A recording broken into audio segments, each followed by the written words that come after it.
trois petits cochons, d'après un conte populaire anglais.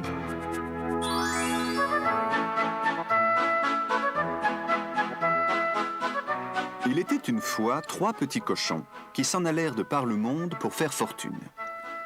Le premier petit cochon rencontra un paysan qui portait une grosse botte de paille sur son dos.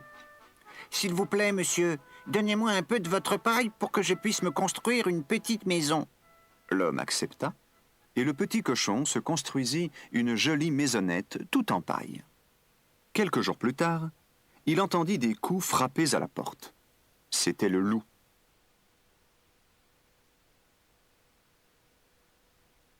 « Petit cochon, laisse-moi vite entrer !» criait-il. « Jamais de la vie, par ma queue en tire-bouchon !» répondit le petit cochon. « Attends un peu, je vais souffler de toutes mes forces, et ta maison de paille va s'envoler dans les airs !» Le loup souffla si fort que la maison de paille fut projetée très haut dans le ciel. Puis le loup se jeta sur le petit cochon et le dévora. Le deuxième petit cochon rencontra un homme qui portait sur son dos un fagot de joncs. « S'il vous plaît, monsieur, donnez-moi quelques joncs pour que je puisse me construire une petite maison. » L'homme accepta, et le petit cochon se construisit une jolie maisonnette tout en joncs. Quelques jours plus tard, le loup arrive et crie « Petit cochon, laisse-moi vite entrer !» Le petit cochon cria encore plus fort que le loup. « Jamais de la vie, par ma queue en tire-bouchon !»« Attends un peu, je vais souffler si fort que ta maison va s'envoler dans les airs !» Et le loup souffla si fort que la maison de joncs fut projetée très haut dans le ciel. Puis le loup se jeta sur le deuxième petit cochon et le dévora.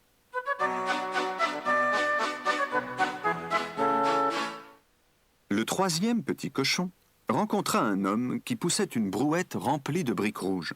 « S'il vous plaît, monsieur, donnez-moi quelques-unes de vos briques pour que je puisse me construire une petite maison. » L'homme accepta, et notre troisième petit cochon se construisit une jolie maison tout en briques rouges. Le loup arriva à toute vitesse. « Petit cochon, laisse-moi entrer !» cria-t-il. « Jamais de la vie, par ma queue en tire-bouchon !»« Attends un peu, je vais souffler si fort que ta maison va s'envoler dans les airs !» Et le loup souffla de toutes ses forces. Mais la maison de briques rouges ne bougea pas d'un pouce. Le loup, surpris et furieux à la fois, chercha une ruse. « Petit cochon, dit-il doucement, je connais un superbe champ de navets. Voudrais-tu que je te dise où il est ?»« Oh oui, dis-le-moi s'il te plaît. »« Ce champ est tout à côté de la maison du menuisier. Si tu te lèves tôt demain matin, nous pourrons aller ensemble chercher une grosse botte de navets pour notre déjeuner. Qu'en penses-tu ?»« L'idée est excellente. À quelle heure viendras-tu me chercher ?» demanda le petit cochon. « À 6 heures du matin, si cela te va, » répondit le loup. Mais le lendemain matin, le petit cochon se leva à 5 heures du matin. Il alla tout seul dans le champ dont lui avait parlé le loup. Il se remplit un plein panier de navets et rentra chez lui tout joyeux. À 6 heures précises, le loup arriva devant la maison du petit cochon. « Tu es prêt ?» dit-il. « Plus que prêt !» répond notre petit cochon. « J'ai même eu le temps d'aller chercher des navets pour mon déjeuner. » Le loup était furieux, mais il ne le montra pas. Bientôt, ce cochon finira dans mon ventre, pensa-t-il. Il dit simplement d'un ton aimable « Petit cochon, je connais un endroit où il y a un pommier couvert de pommes. »« S'il te plaît, dis-moi où il est. »« Tout au fond du jardin du boulanger. Si tu te lèves demain matin à 5 heures, nous pourrons y aller ensemble. »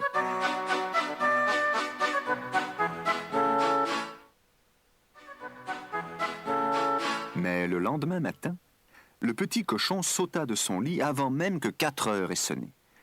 Il alla vite au fond du jardin du boulanger, mais il n'avait pas pensé que la route était plus longue et qu'il devait grimper en haut du pommier. Il était à peine arrivé au sommet de l'arbre qu'il aperçut le loup. « Eh bien, petit cochon, je vois que tu ne m'as pas attendu pour goûter les pommes.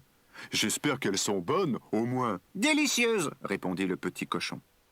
« Tiens, en voilà une belle que j'ai cueillie tout exprès pour toi. » Et il la lui lança le plus loin possible. Le loup courut pour l'attraper.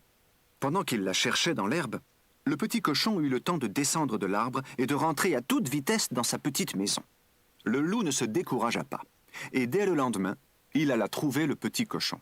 « Je vais à la foire cet après-midi. Voudrais-tu m'y accompagner ?» demanda-t-il. « Avec plaisir.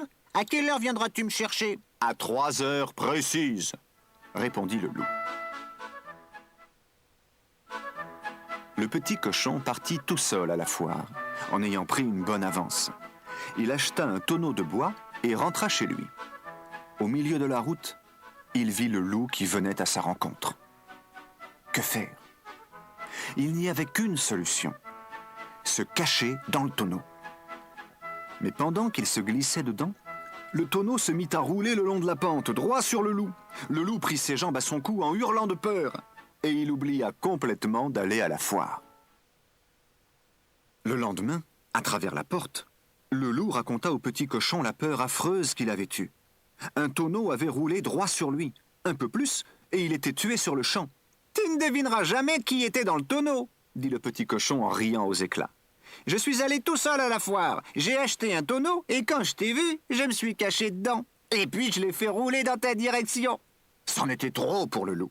Il fallait en finir avec ce maudit cochon. « Attends un peu, marmonne-t-il.